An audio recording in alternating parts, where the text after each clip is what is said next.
Arestado ang isang individual sa isang matagumpay na drug buy bust operation na isinagawa ng mga operatiba mula sa Iloilo City Police Station 6 sa Sunset Boulevard, Barangay Sook, Arevalo, Iloilo City.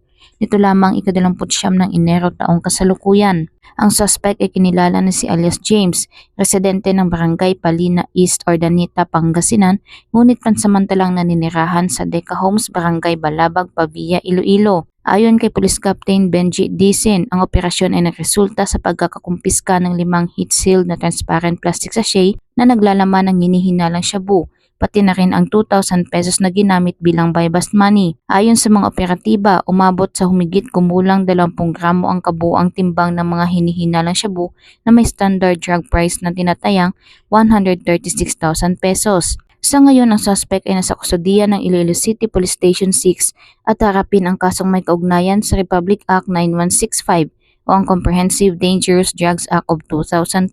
Patuloy ang investigasyon at pagsisiyasat ng mga kapulisan upang matukoy ang iba pang posibleng sangkot sa iligal na aktibidad na ito. Ang operasyon na ito ay isang patunay ng patuloy na pagpapatupad ng PNP sa kanilang mga layunin na labanan ng iligal na droga at panatilihing ligtas ang komunidad.